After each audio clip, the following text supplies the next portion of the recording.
हमारे समाज में आमतौर पर लड़कियां शादी के बाद ससुराल चली जाती हैं और शादी के बाद अपनी बाकी की जिंदगी वहीं पर बिताती हैं।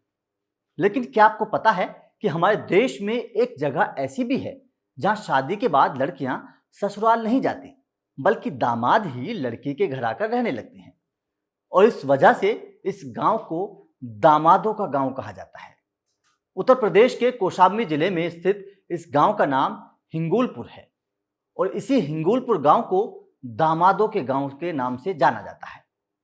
अब उसकी वजह भी जान लीजिए। दरअसल दशकों पहले जब हमारा समाज भ्रूण हत्या और दहेज प्रथा से परेशान था, तब इस गांव के लोगों ने इस प्रथा को खत्म करने के लिए अनूठा तरीका अपनाया और दशकों पहले गांव के बुजुर्गों ने लड़कियों को शादी के बाद मायके में ही रखने का फैसला किया। हिंगोलपुर गांव की लड़कियों के रिश्ते के वक्त लड़के वालों के सामने ये शर्त रखी जाती कि शादी के बाद लड़के को लड़की के घर पर ही रहना होगा। शर्त मानने पर ही शादी की रस्मों को आगे बढ़ाया जाता, जिसके बाद दहेज तो खत्म हुआ ही, साथ ही लड़कियों के अपने घर पर रहने की वजह से भ्रूण हत्या पर भी रोक लग गई। बड़ी बात यह है कि इस रिवाज को इस गांव के हिंदू ही नहीं, बल्कि गांव के मुस्लिम समुदाय के लोगों ने भी अपना लिया है। इतना ही नहीं, गांव के लोग आने वाले दामाद का पूरा ख्याल भी रखते हैं। दामाद को रोजगार की कोई दिक्कत ना हो, इसका इंतजाम गांव के सभी लोग मिलकर करते हैं।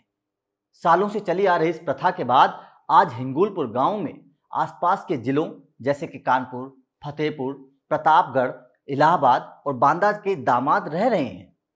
वैसे गांव की इस प्रथा के पीछे एक कारण और भी बताया जाता है।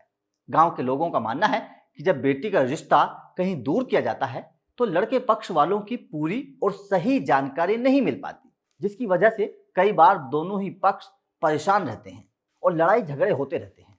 इस समस्या से निपटने के लिए इस गांव के लोगों ने बेटी के साथ दामाद को भी अपने घर पर रखने का रिवाज बनाया, ताकि उनके साथ कोई धोखा ना हो और लड़की परेशान ना हो। वैसे दोस्तों, कहा जाता है कि लड़कियां बड़े भाग्यवान लोगों के घर पैदा होती हैं और जब किसी माँ बाप की लड़की अपनी ससुराल में परेशान रहती है तो माँ बाप के ऊपर भी दुखों का पहाड़ टूट पड़ता है। इस गांव के लोगों ने अपनी बेटी की जिंदगी को खुशहाल बनाने के लिए इस प्रथा को बनाया। तो दोस्तों, अगर आपसे इस प्रथा को लेकर पूछा जाए तो आपका इस रिवाज को लेकर क्या मानना है? क्या ये रिवाज ठीक है? आपका जो भी मानना है हमें कमेंट करके जरूर बताएं।